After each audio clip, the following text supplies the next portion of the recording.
Fico feliz de subir aqui de volta e nesse dia tão especial para falar sobre essa série, sobre esse tema, que é Orando com quem orou. E nessa manhã a gente vai conversar sobre um dos meus personagens bíblicos favoritos, que é Jonas. Você conhece o livro de Jonas? Já leu o livro de Jonas, os 4 capítulos? Porque assim, a história de Jonas todo mundo conhece, certo? Não existe uma pessoa na face da terra, não é possível, que nunca tenha ouvido falar de Jonas. E aí eu te pergunto, quando ele ouviu falar de Jonas, o que essa pessoa ouviu falar? Da baleia, ou do peixe, ou do grande peixe, ou do monstro marinho, ou algo desse tipo, né? Quer dizer, é um dos textos bíblicos mais diferentes, vamos dizer assim, a gente vai falar um pouco hoje sobre isso, mas esse livro tem uma importância muito, muito pessoal para mim, né? Em primeiro lugar, porque ele reúne 2 coisas, 2 paixões minhas, que é a literatura. E do ponto de vista literário, Jonas é uma obra-prima. São apenas 4 versículos, um livro super pequeno, que a gente poderia ler inteirinho agora aqui, sem nenhum problema, e ninguém ficaria cansado. É uma narrativa envolvente, é cheia de ação, ou seja, do ponto de vista literário, é um livro brilhante. Mas também porque esse livro me marcou muito na minha jornada espiritual. Foi no meu tempo de faculdade, quando eu li um livro que ainda hoje é um livro determinante para a minha carreira ministerial, que é A Vocação Espiritual do Pastor, de Eugene Peterson.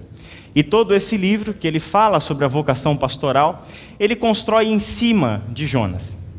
Então todo o livro é estruturado em cima da história do profeta Jonas, né, e daquilo que a gente conhece na Escritura sobre esse texto. E a outra razão é que Jonas, para mim, é um companheiro perfeito. Perfeito, não porque ele fez tudo certo, porque na verdade ele fez tudo errado, né? A história de Jonas é engraçada justamente por isso. Ele é alguém que fez tudo errado. Mas o mais interessante, quando foi que Deus desistiu dele? Em nenhum momento. Jonas, no Antigo Testamento, e Pedro, no Novo Testamento, são os meus principais companheiros. Dou a mão para os 2 e saio andando com eles. Por quê? Porque são 2 personagens que mostram muito claramente a nossa humanidade, a nossa limitação, a nossa imperfeição e o quanto a gente apresenta isso para Deus para que Ele trabalhe na nossa vida a partir da nossa humanidade e da nossa limitação, né? Então eu nunca gostei muito, não é que não gostei, mas eu nunca me senti tão próximo dos heróis da Bíblia. Eu sempre me senti mais próximo desses personagens, como Pedro e como Jonas. Por quê? Porque a gente tem algo em comum, né? Talvez um dia eu gostaria de me sentir próximo de um herói da Bíblia. Mas enquanto eu sou esse mero humano, a gente gosta de se aproximar daqueles que se parecem mais com a gente. Jonas é um desses, que pisa o nosso chão, está mais na nossa dimensão, está mais próximo da nossa realidade de quem nós somos. E o mais interessante, a Bíblia nunca escondeu isso.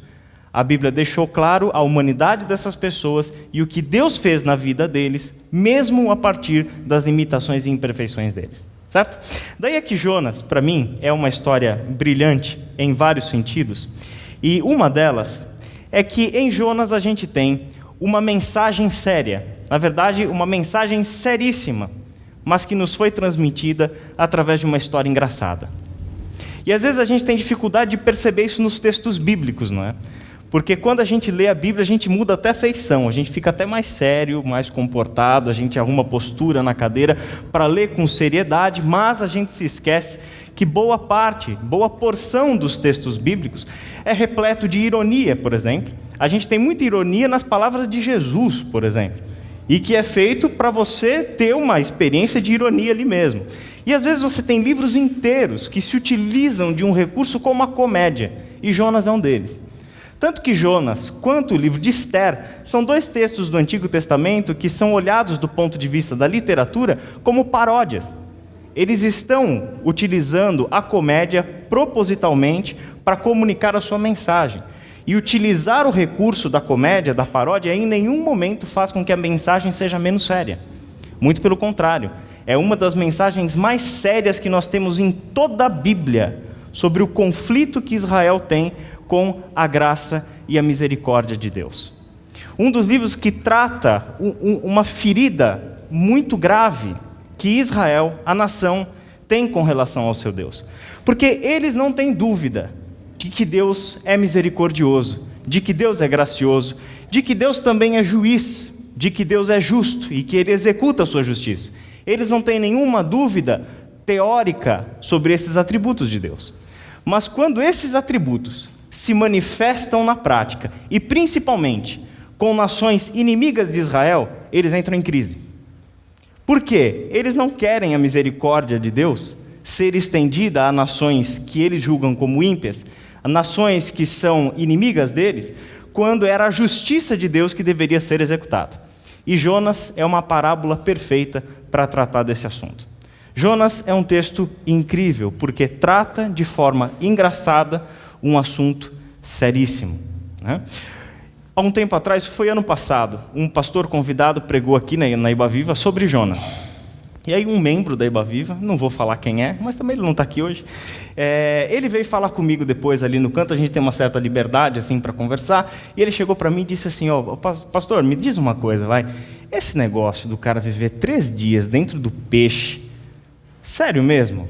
Sério, isso aconteceu mesmo? Isso aconteceu de fato? Isso é verdade? O cara ficar 3 dias dentro do peixe, isso é verdade? Eu falei, eu vou te dar uma boa notícia.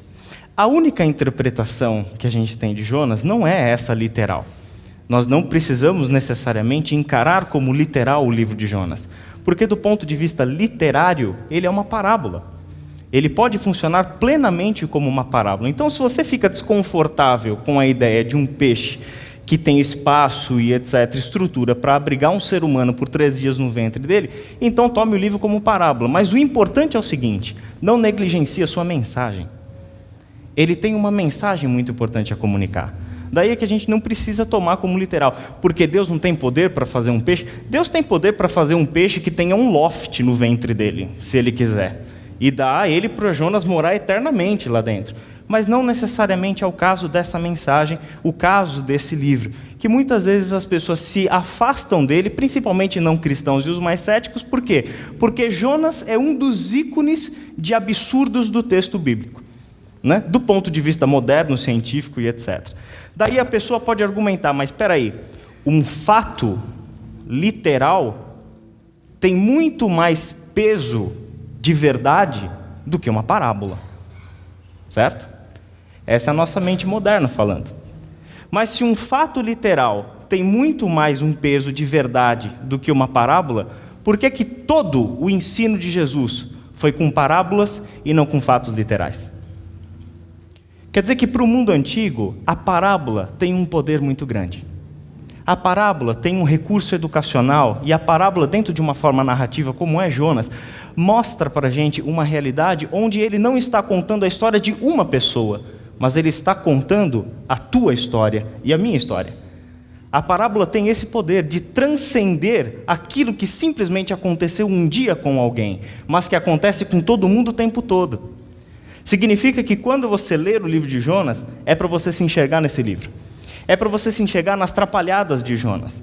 É para você se enxergar nas coisas erradas que Jonas fez, nas vezes que bateu a cabeça, e toda a sua experiência com Deus traz para nós um fôlego, para pensarmos a nossa humanidade. E quem é esse Deus que se revelou a Jonas nesses contextos, nesse cenário do livro dele, da sua relação com a grande e poderosa cidade de Nínive. A gente começa lendo o texto lá no capítulo 1, versículo 2 a 3, parte A, onde vai dizer o seguinte para nós: palavra do Senhor a Jonas, profeta, filho de Amitai, e aí ele vai receber essa ordem: vá depressa à grande cidade de Nínive e pregue contra ela, porque a sua maldade subiu até a minha presença.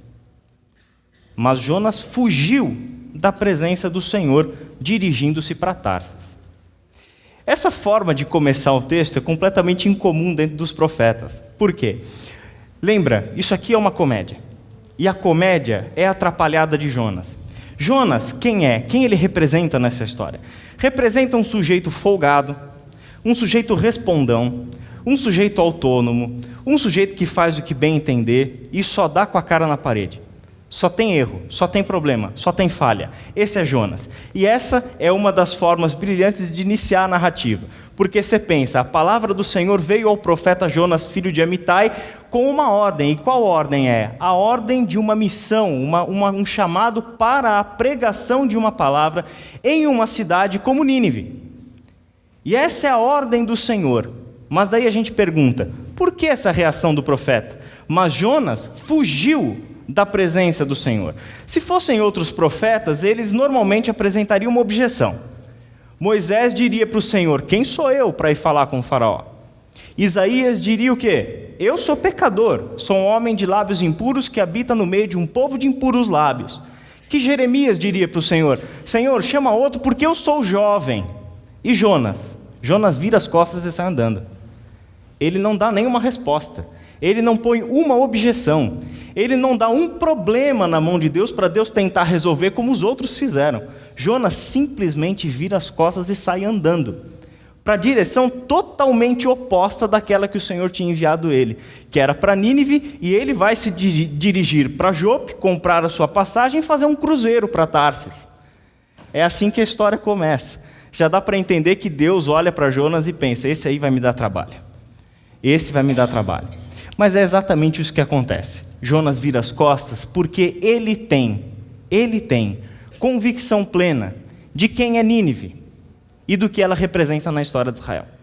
Nínive é a capital do grande e poderoso Império Assírio.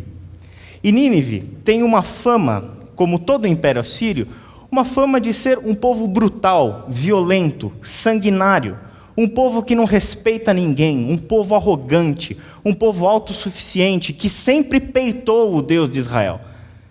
Essa é a representatividade de Nínive na história de Israel. Assim como o Egito, uma grande potência que peita a ordem do Senhor na figura do faraó. Nínive não é diferente do ponto de vista histórico. É assim que eles encaravam Nínive. Significa que quando Deus chega para Jonas e diz o seguinte, vá e pregue contra Nínive, porque a sua maldade subiu até a minha presença, o que Jonas imaginou? Chegou a hora de Deus executar a sua justiça contra Nínive. E normalmente um profeta de Israel diria o seguinte, eu vou com o maior prazer. Se é para o Senhor destruir tudo que tem em Nínive, então eu vou numa boa. Mas essa não é a atitude de Jonas. Ele vira as costas, não porque ele tem dó dos ninivitas, mas porque ele sabe quem é Deus. E ele sabe que se ele for lá e pregar a palavra do Senhor em Nínive, se ele chegar lá e levar essa promessa do Senhor de que a maldade deles já tinha chegado até o Senhor, até a sua presença, o que vai acontecer? Se eles se arrependerem, Deus perdoa. E o que Jonas não quer? Que eles sejam perdoados. O que Jonas não quer? A execução da misericórdia de Deus. Daí é que ele vai fazer o quê? Ele vai virar as costas e vai embora. Jonas, vai para Nínive. Ele vira para o Senhor e fala o quê? Senhor, faz o seguinte, vai indo o Senhor, que a gente se encontra lá. Vai indo lá, enquanto isso, eu vou fazer um passeio, vou fazer um tour, vou para Tarsis, vou para o litoral, vou curtir umas férias, e aí o Senhor que se vire com os ninivitas, e os ninivitas, o problema é deles. Eu não estou nem aí para esse povo, eu quero mais que sejam destruídos mesmo. Então eu não quero saber dos ninivitas. Ele vira as costas e vai embora. Mas o que acontece? Ele entra no barco e ele vai fazer a sua viagem. Só que nesse momento, Deus não tirou de Jonas a responsabilidade, muito menos dos ninivitas, a sua sentença com uma possibilidade de perdão. Daí ele vai aonde Jonas está. Lança sobre aquele barco, sobre o seu grande barco, uma tempestade tão forte que o barco está a ponto de se arrebentar inteiro. Todo mundo que está no barco começa a ficar desesperado. E um detalhe, quem está no barco com Jonas não são conterrâneos, são gentios.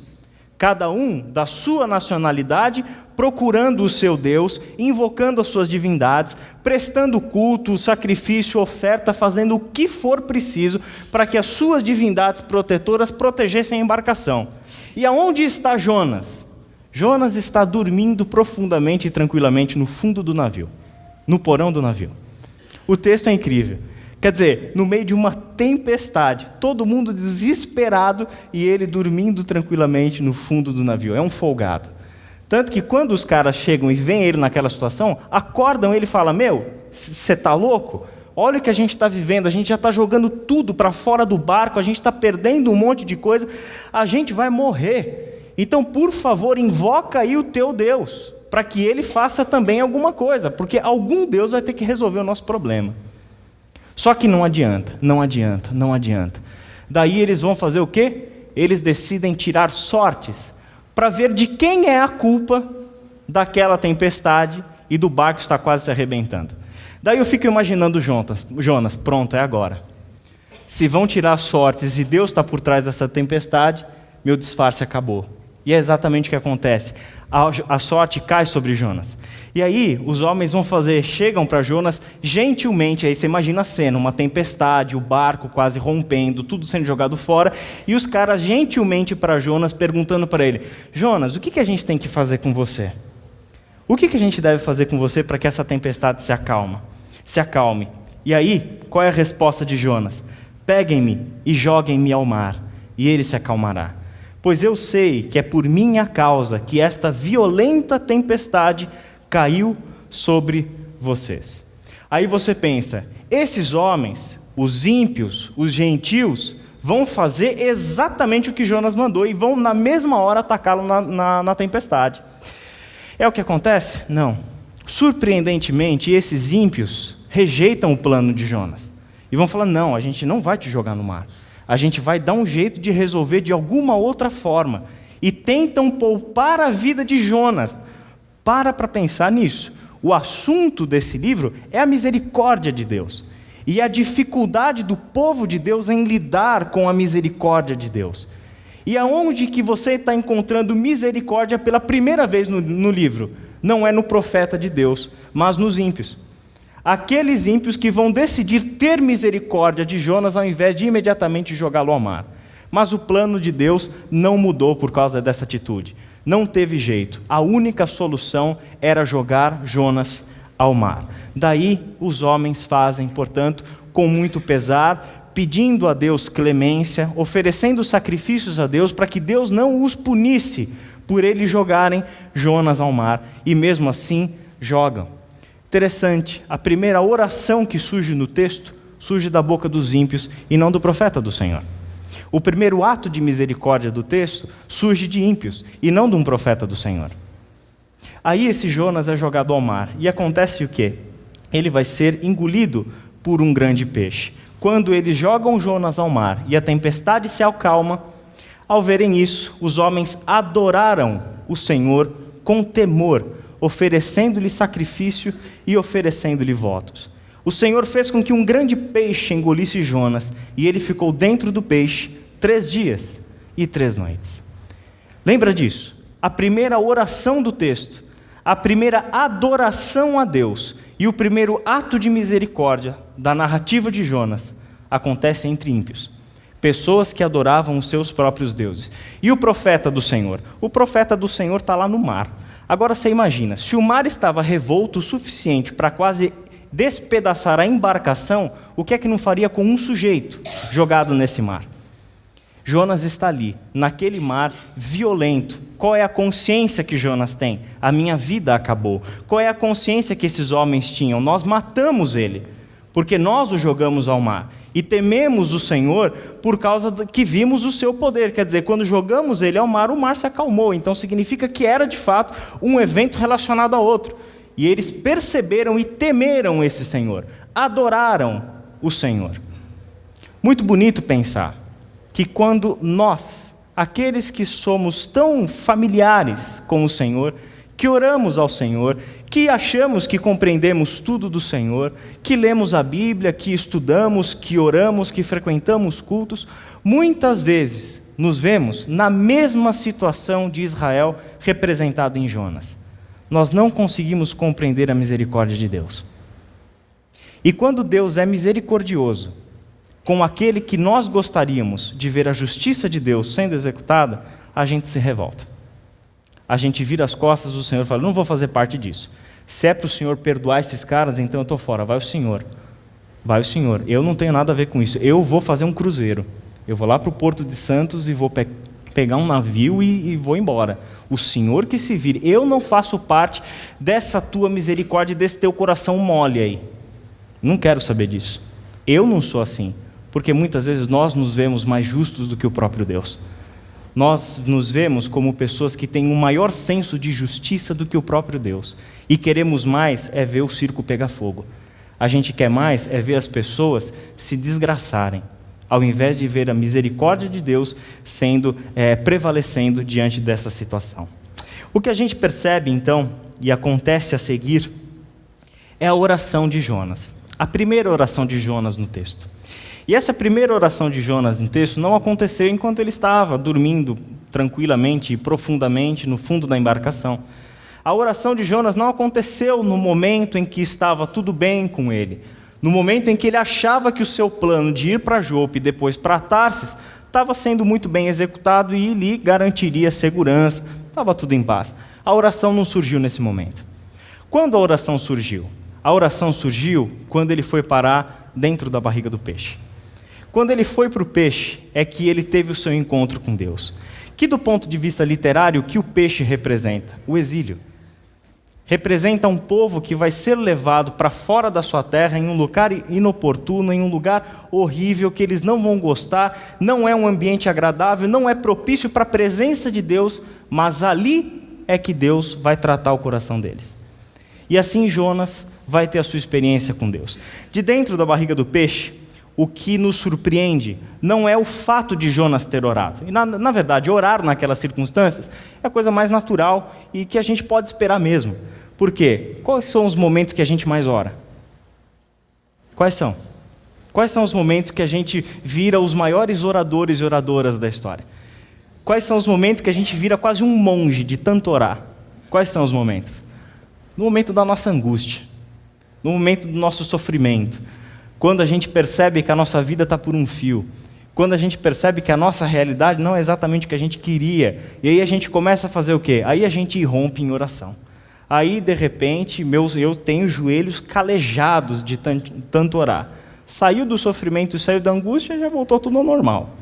A gente já para de orar, não tem mais necessidade, a gente acha que a oração é somente para Deus trabalhar com a gente ou nos dar alguma coisa nos nossos momentos de angústia. Então isso não é surpresa. Jonas ter orado nesse momento não tem surpresa nenhuma. O que de fato faz da oração de Jonas uma oração especial, digna de separarmos uma manhã de domingo para falarmos sobre essa oração, é a forma como ele orou, o que ele orou. Isso faz da oração de Jonas algo muito especial. Vamos ler o texto. Dentro do peixe, Jonas orou ao Senhor, o seu Deus, e disse: Em meu desespero, clamei ao Senhor, e ele me respondeu.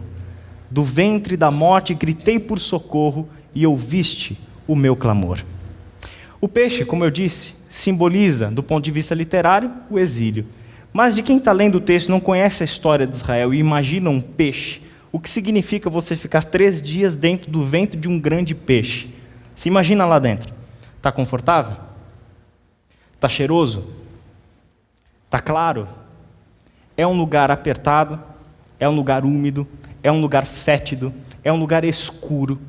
É um lugar onde sobreviver ali é uma condição subhumana. Você vai viver com aquilo que o peixe come, você vai usar aquilo que tem à sua mão para se manter vivo, vai saber lá por quanto tempo. Ele não faz ideia do que está acontecendo, mas aquele é o seu ambiente, aquela é a sua realidade, e é daquela realidade que ele vai ter que clamar ao Senhor. O peixe simboliza, portanto, o nosso desconforto, simboliza o fundo do poço existencial, simboliza o momento da vida onde a gente não tem mais esperança de sair daquela situação. E ao contrário do que a gente imagina, o peixe não é uma sentença de Deus. O peixe não foi o julgamento de Deus sobre Jonas. O peixe é o livramento de Deus sobre Jonas. Porque ele ia morrer no mar. Mas Deus envia o peixe para que preservasse a vida dele. E ele vai ter a sua vida preservada, porém, em circunstâncias nada agradáveis. Mas Deus vai fazer com que Jonas perceba o seguinte: entre ficar à deriva de um mar violento que está pronto para arrebentar uma embarcação e estar vivo nessas condições terríveis no ventre de um peixe, qual que você prefere? A gente prefere estar vivo. A gente prefere a vida preservada. É exatamente o que Jonas vai experimentar. E aí que a sua oração é uma oração de gratidão. Surpreendentemente, ele ora agradecendo a Deus, louvando a Deus, porque ele gritou socorro e Deus ouviu o seu clamor. Jogaste-me nas profundezas, no coração dos mares. Correntezas formavam um turbilhão ao meu redor. As tuas ondas e vagas passaram sobre mim. Eu disse, fui expulso da tua presença. Contudo, olharei de novo para o teu santo templo. As águas agitadas me envolveram, o abismo me cercou, as algas marinhas se enrolaram em minha cabeça. Afundei até chegar aos fundamentos dos montes, à terra embaixo, cujas trancas me aprisionaram para sempre. Mas tu trouxeste a minha vida de volta da sepultura, ó Deus, ó Senhor meu Deus. Quando a minha vida já se apagava, eu me lembrei de ti, Senhor, e a minha oração subiu a ti, ao teu santo templo. E aqui, nesse ponto da oração, você tem o contraste máximo. Porque o peixe, como ele mesmo disse na sua oração, é aquele que o levou até as profundezas. E ele está das profundezas na profundeza maior, que é o ventre do peixe. E aqui o contraste de que das profundezas mais profundas, a sua oração subiu ao seu santo templo. E o santo templo é a habitação de Deus que fica no lugar mais alto. Aqui é o contraste. Das profundezas, ou seja, quase da nulidade da existência, é que a minha oração subiu até o santo templo e chegou no seu ponto mais alto. O Senhor ouviu o meu clamor, o Senhor ouviu a minha oração. E aí, uma ironia na sua oração que a gente já vai ver. Aqueles que acreditam em ídolos inúteis desprezam a misericórdia. Guarda essa palavra. Olha a oração de Jonas na hora do desespero. Aqueles que acreditam em ídolos inúteis desprezam a misericórdia. Mas eu, por outro lado, com um cântico de gratidão, oferecerei sacrifício a ti. O que eu prometi cumprirei totalmente. A salvação vem do Senhor. E assim termina a oração de Jonas. A conclusão do capítulo 2. E o Senhor deu ordens ao peixe, e ele vomitou Jonas em terra firme. Imagina a cena. Imagina a cena. Jonas sendo vomitado de um peixe em terra firme. Você imagina aquele profeta trapalhão, folgado, né? Aquele profeta que vira as costas para Deus sem mais nem menos. Aquele profeta que, quando está todo mundo desesperado invocando a Deus no navio para saber o que está acontecendo e por que daquela tempestade, esse profeta está escondidinho e quietinho no fundo do navio dormindo. Esse profeta que tem a consciência que aquela tempestade atingiu o barco e estava afetando a vida de todos por causa do erro dele, por causa da desobediência dele. Ele é jogado ao mar, engolido por um peixe depois de achar que ia morrer. E dentro do ventre do peixe ele começa a orar ao Senhor e fazer o declamar das suas frases e das suas sentenças de gratidão a Deus e renovar o seu compromisso com Deus. Aquilo que eu prometi, eu vou cumprir. Senhor, sou uma nova pessoa, voltei à vida, estou novo, estou zero, entendi a lição. Entendi o Senhor preservou minha vida, na angústia o Senhor me salvou. Ótimo, perfeito, maravilha. Daí o Senhor olha para Jonas e fala, vamos ver. E aí Deus faz com que o peixe vomite Jonas na praia. Mas antes da gente concluir a história, vamos pensar um pouquinho nessa oração. Eugene Peterson, nesse livro que eu mencionei para vocês, A Vocação Espiritual do Pastor, quando ele vai comentar a oração, ele faz a seguinte afirmação. Jonas fez uma oração aprendida. A oração de Jonas não é uma autoexpressão original e espontânea. A oração de Jonas é completamente derivada. Jonas aprendeu a orar na escola e orava como aprendera. E a escola de Jonas, a escola de oração de Jonas, foi a escola dos Salmos. Isso é lindo, gente. Isso é lindo. Saber que a expressão de oração de Jonas dentro do ventre do peixe, ou seja, na sua maior angústia, quando ele atingiu o fundo do poço, quando ele atingiu o limite da condição humana, a oração que ele fez, não partiu de palavras que lhe vieram espontaneamente à boca. Não é uma autoexpressão dos seus próprios sentimentos, da sua própria condição, não é uma expressão da sua própria experiência com Deus, mas é todinha derivada dos Salmos. Cada frase, cada expressão, todo o vocabulário da oração de Jonas foi extraída do livro dos Salmos. Daí, os estudos que se fazem mostram que cada linha, cada expressão, todo o vocabulário dessa oração, Jonas tirou dos Salmos. Por exemplo, quando ele fala sobre minha angústia, são vários salmos onde o salmista começa falando sobre a sua angústia. Da minha angústia Deus fez algo. Salmo 18, 6, 121.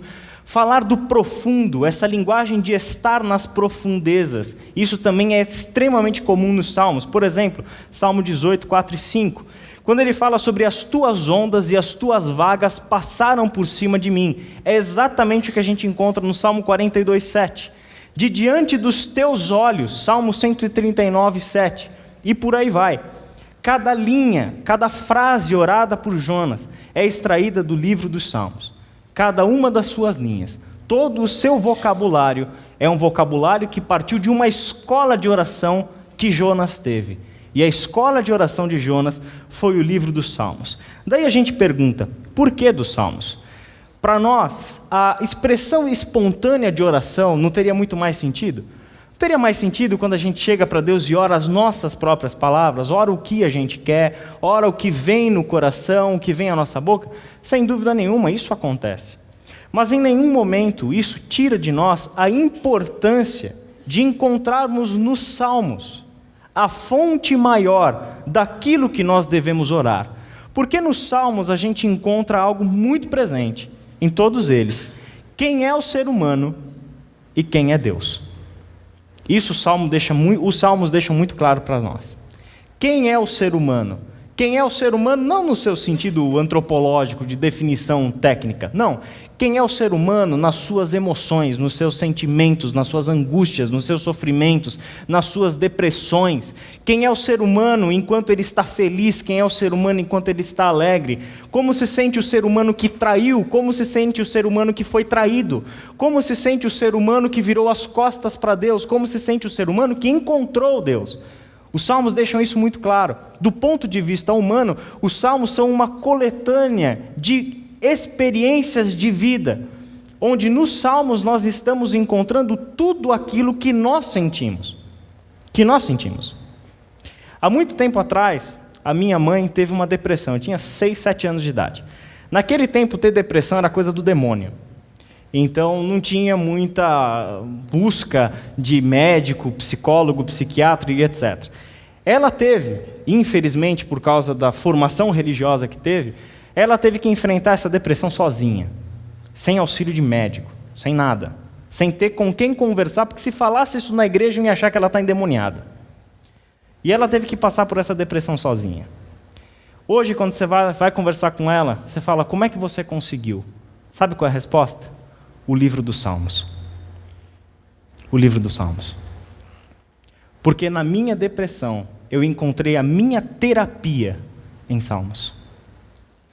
O livro dos Salmos fez com que ela visse que esses homens e mulheres que tiveram as experiências com Deus e que foram registradas na Escritura, colocassem diante de Deus as suas angústias, os seus sentimentos muitas vezes de morte, de preferir morrer do que estar vivo naquela condição. Ela percebeu isso nos Salmos. Mas ela percebeu o que, além da condição humana? Ela percebeu o que Deus fez com essas pessoas. Ela percebeu que elas não estavam sozinhas nas suas condições mais terríveis, mas elas estavam na presença de um Deus que cuida delas. Elas estavam caminhando juntas de um Deus que está sempre junto, sempre presente, como um pai que preserva com muito amor e empenho a vida dos seus filhos. E ali ela descobriu que nos Salmos estava a terapia dela. E só foi possível sobreviver àquela depressão por causa dos Salmos. Quando a gente olha para Jonas, é exatamente isso que a gente está vendo. É alguém que sabe o valor dos Salmos. É alguém que sabe que nos Salmos estão as expressões de oração de homens e mulheres que caminharam com Deus, onde o coração humano está aberto dentro dos Salmos. Onde a poesia dos Salmos escancara para nós, com uma beleza literária incrível, o que é o coração humano, ao mesmo tempo que mostra para nós quem é o nosso Deus, quem é o Deus que preserva esse coração humano, quem é o Deus que se interessa por esse coração humano. Os Salmos estão ali para isso, e Jonas sabia disso. Ao saber disso, ele encontrou nos Salmos a fonte de toda a sua oração. Porque numa boa, chega momento da nossa vida, quando a gente realmente pisou o fundo do poço, quando a gente chegou realmente no limite da nossa condição humana e das nossas forças emocionais, físicas e espirituais, que a gente não tem mais palavra para orar. A gente não sabe mais o que dizer para Deus. Antes desse momento chegar, lembre-se dos Salmos. Prepare-se para esse dia. Porque se esse dia chegar na sua vida, eu espero que não chegue, mas se esse dia chegar na sua vida, você vai orar o que Jonas orou. Você vai orar os Salmos. Você vai se lembrar dessas expressões que ele extraiu dos Salmos. Segundo os especialistas, os Salmos, se dividem basicamente em duas categorias: os Salmos de lamento e os Salmos de ações de graças, de gratidão. E essas duas categorias, curiosamente, expressam exatamente a condição de vida onde todos nós estamos vivendo. Ou a gente está lamentando porque está angustiado e sofrendo, ou a gente está dando graças a Deus porque está tudo bem com a gente. É exatamente assim que os Salmos se dividem. Ou são lamentos por causa da angústia humana, ou são ações de graça por causa do benefício do Senhor para conosco. E assim são os Salmos. Quer dizer, a nossa condição humana está ali, está muito presente. E a gente precisa perceber isso dentro dos Salmos. Você não está vivendo as suas angústias sozinho. Você tem dentro dos Salmos a resposta para elas. Na empatia, ao olhar, ao perceber que essas pessoas também viveram essas condições e aprenderam a lamentar a esse Deus, a dar ação de graças a esse Deus, mas em todo momento perceber que Deus está na vida, seja no lamento por causa da angústia, seja na ação de graça por causa do bem-estar. Independente das circunstâncias, Deus está na vida. E se Deus está na vida, esse é o meu motivo de oração. O meu motivo de oração, primeiro, não são as circunstâncias, mas o Deus da vida. É por Ele que eu oro, é para Ele que eu oro. É Ele que me impulsiona a orar. É Ele que me impulsiona a abrir a minha boca e rasgar diante dEle o meu coração em versos, em falas, em expressões às vezes poéticas como os salmos, mas que expressem para esse Deus o meu lamento, a minha gratidão, quem eu sou. Coloca isso diante de Deus. Coloque isso diante de Deus. Ele espera ouvir isso. Ele espera ouvir isso. Quando a gente fala do nosso pecado, ora a Deus e escancar o coração para Ele. Esse sou eu, Senhor. Esse sou eu. Quando a gente fala das nossas angústias, escancar o coração para Deus. Rasga o verbo com Deus e fala: este sou eu. É o que eu estou vivendo, é o que eu estou passando. Deus quer ouvir isso da gente. Caso contrário, não teriam sido registrados 150 salmos da história de um povo que aprendeu a orar com esse Deus.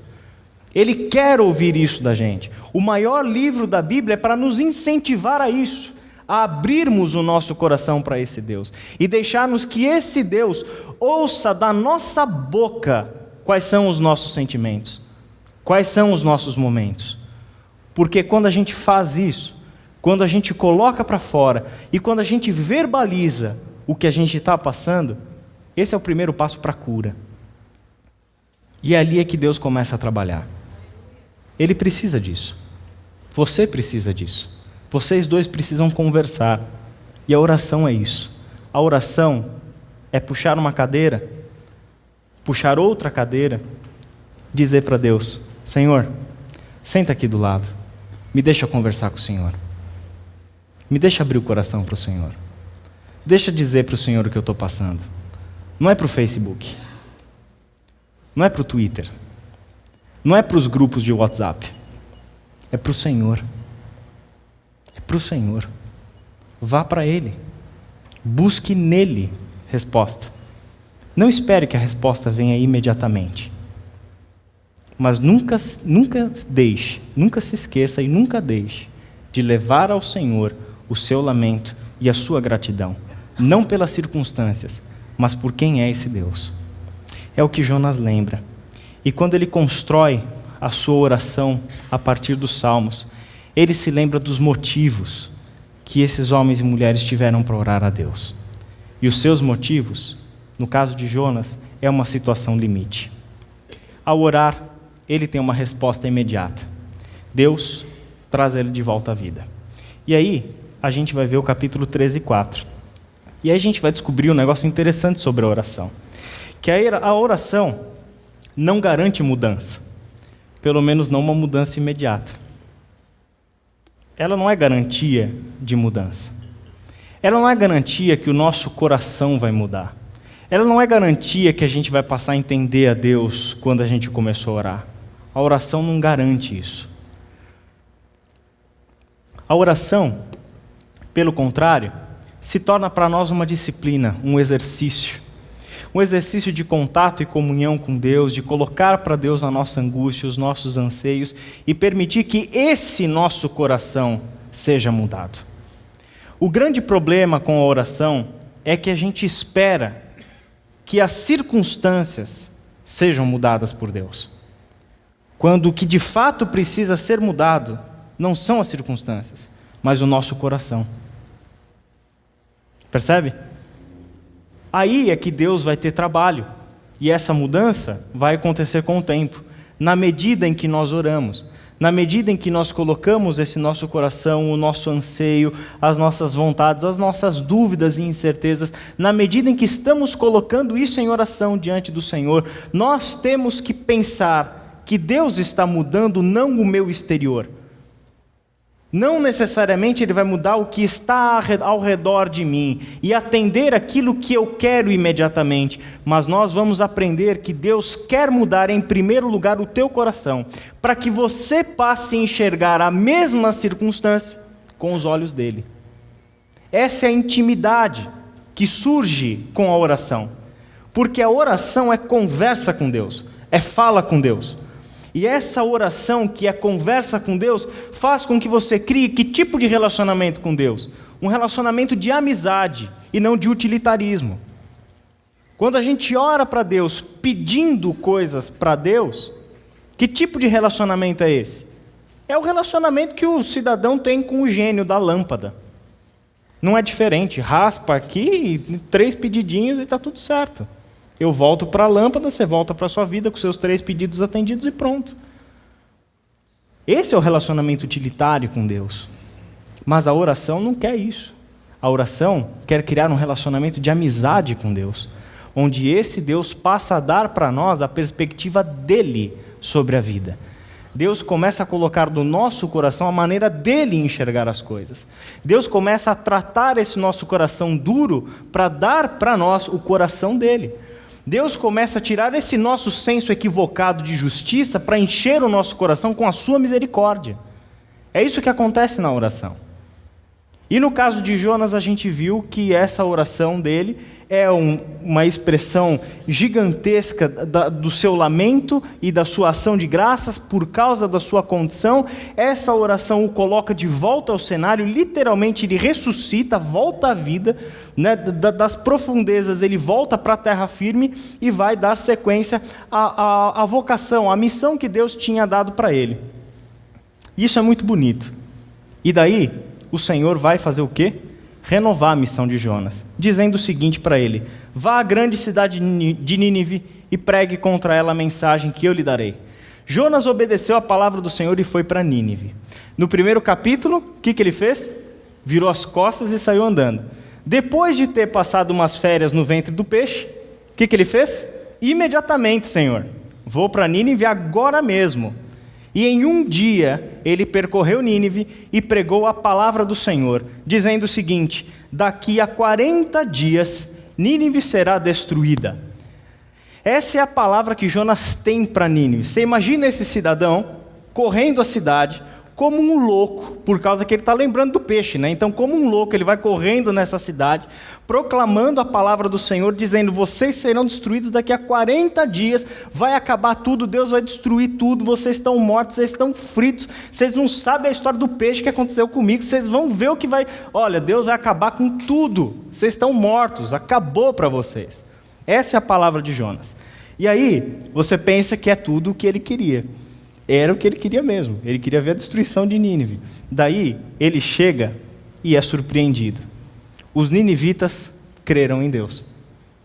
E aí Jonas, obviamente, você imagina a cena dele caindo o queixo. Vendo eles reagindo com a fé no Senhor diante da sua palavra de justiça e condenação. Deus dizendo: eu vou destruir tudo. E aí os ninivitas falam o quê? Ah, tá bom, então a gente se arrepende.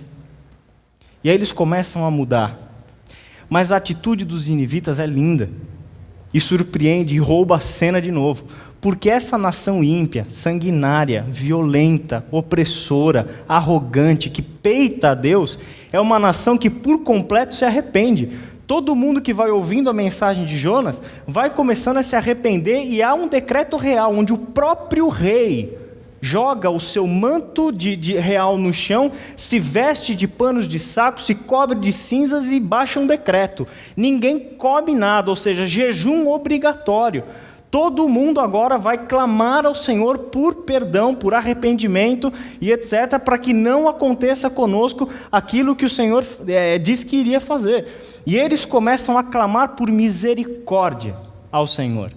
E Deus vê aquela cena, e Jonas vê aquela cena. E aí qual é a conclusão? Tendo em vista o que eles fizeram e como abandonaram seus maus caminhos, Deus se arrependeu e não os destruiu como tinha ameaçado.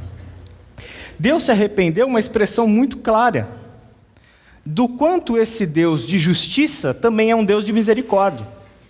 E quando você lê na Bíblia que ele se arrependeu, ou como outras traduções preferem, Deus voltou atrás na sua decisão, o que isso revela? A intenção de Deus nunca foi a destruição de Nínive. A intenção de Deus é o arrependimento e a restauração. E essa sempre é a intenção de Deus. O que ele chega e mostra para os ninivitas é o seguinte: esse caminho que vocês estão trilhando é um caminho de destruição. E eu não posso fazer outra coisa, senão vir sobre vocês com a minha justiça, se vocês não se arrependerem. Só que os ninivitas se arrependem e abandonam os seus maus caminhos, mudam as suas atitudes, mudam o coração, começam a clamar a Deus e etc. E o que Deus faz? Deus se arrepende e não executa o seu plano de justiça e destruição dos ninivitas. Daí você pensa: Jonas, o cara da oração, né? O cara de joelhos calejados de tanto orar, um cara que conhece tão profundamente o coração de Deus. Esse Jonas agora vai ver a misericórdia do Senhor em ação, em cena, literalmente, acontecendo na frente dele, e esse Jonas vai clamar ao Senhor de tanta gratidão, de tanto louvor, porque Deus é misericordioso. É o que ele faz? Não.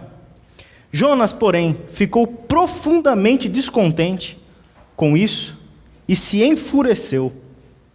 Jonas ficou irritado, profundamente descontente, porque Deus foi misericordioso. Porque Deus foi misericordioso. Dá para entender o porquê que a oração não garante a mudança imediata? É um coração que ainda precisa ser trabalhado. É um coração que ainda precisa aprender a orar mais, nesse sentido que a gente colocou e que os salmos tanto mostram para nós. Olhar da perspectiva de Deus. Um coração que na oração aprende a ter amizade com o seu Deus. E ao ter amizade com o seu Deus, começa a enxergar as coisas da forma como Deus enxerga. E aí a resposta, a desculpa de Jonas para Deus é uma segunda oração. E presta atenção nessa oração. Senhor, não foi isso que eu disse quando ainda estava em casa? Foi por isso que eu me apressei em fugir para Tarsis. Eu sabia que tu és Deus misericordioso e compassivo, muito paciente, muito cheio de amor, e que prometes castigar, mas depois o Senhor se arrepende.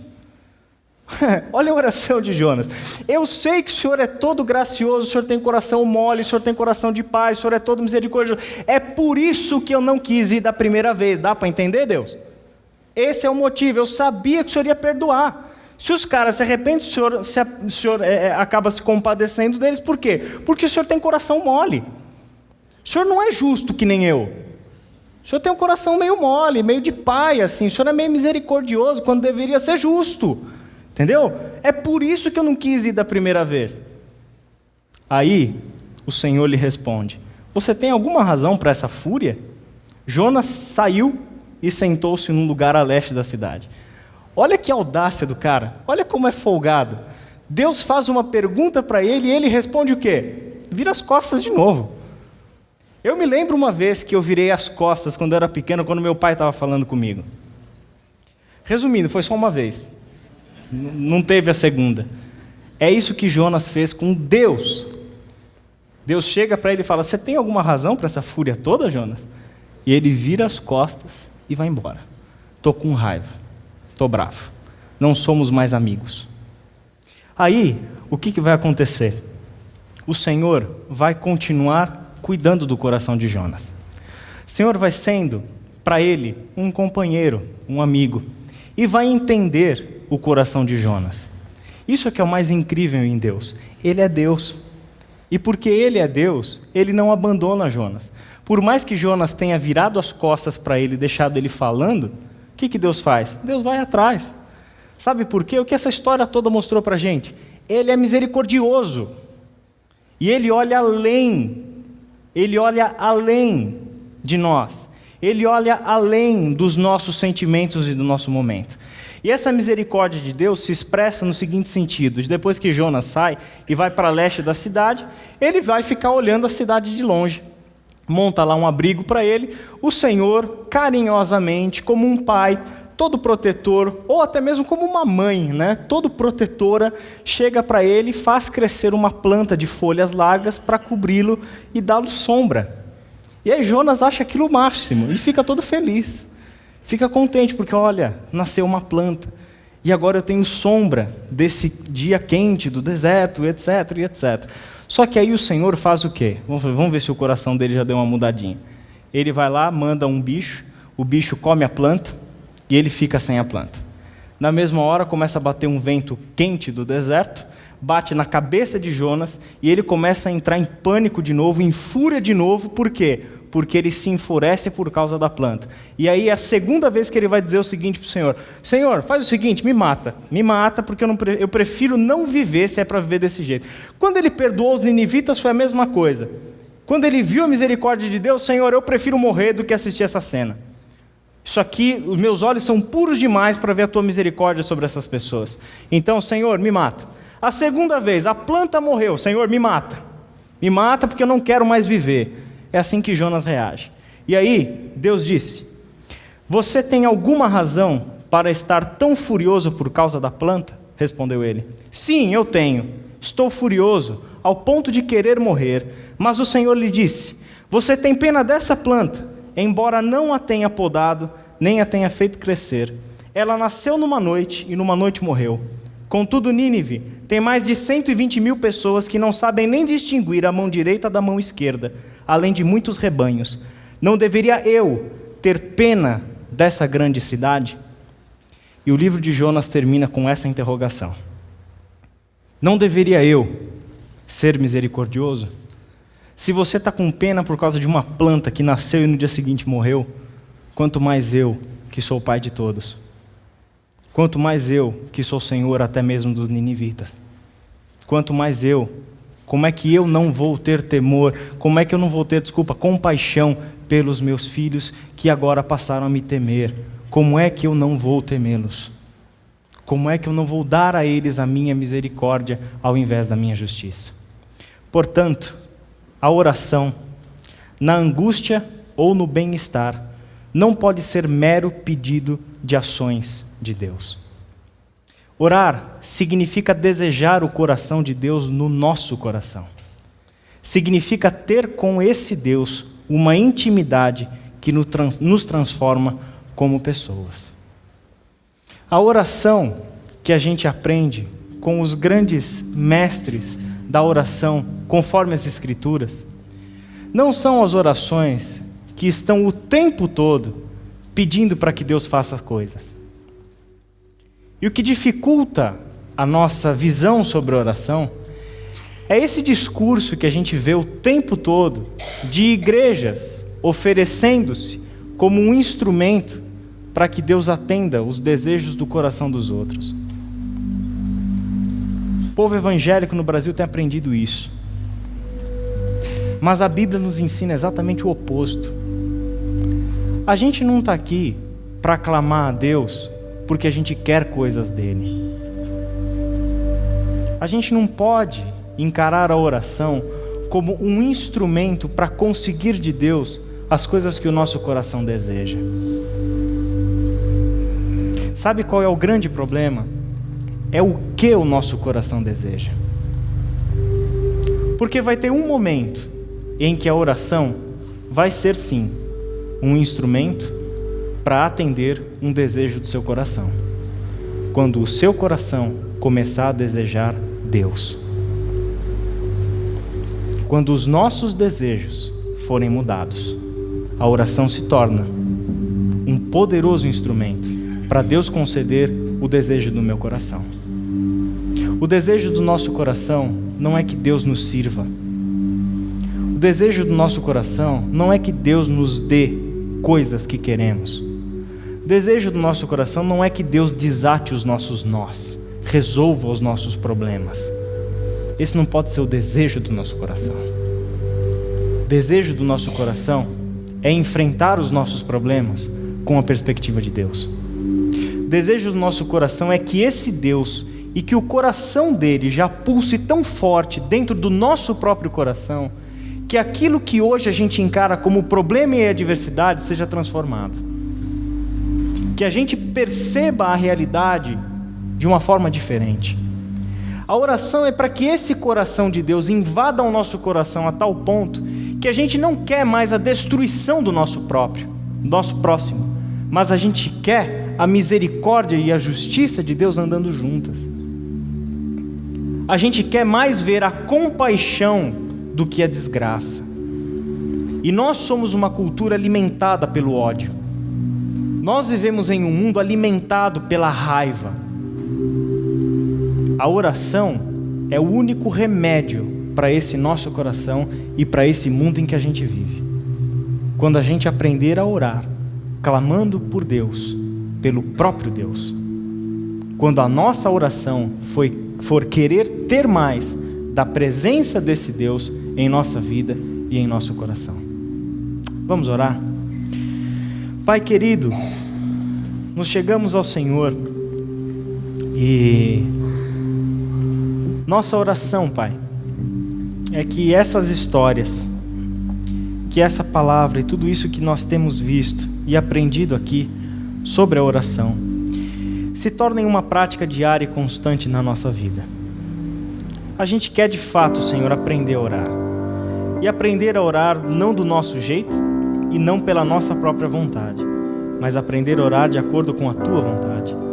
Aprender a orar de acordo com aqueles que nos deixaram exemplos de uma vida tão íntima com o Senhor, que tiveram os seus corações transformados, que tiveram os seus olhos abertos para enxergarem a realidade da forma como o Senhor mesmo enxerga. É isso que a gente quer, Pai. Nossa oração hoje, nesta manhã, não é nada além do que o Teu coração pulsando no nosso coração. É isso que a gente quer, Senhor. É isso que a gente quer aprender a desejar. Ter o Teu coração em nós. Ter a Tua vida em nós. Ter o Teu olhar sobre o mundo. Ter o Teu olhar sobre o nosso próximo. Ter o Teu olhar sobre quem nós somos. Pai querido, a gente quer o Senhor. E é por isso que a gente ora. Nós clamamos, Pai, pela Tua presença e pelo pulsar da Tua vida na nossa vida. Em nome de Jesus. Amém.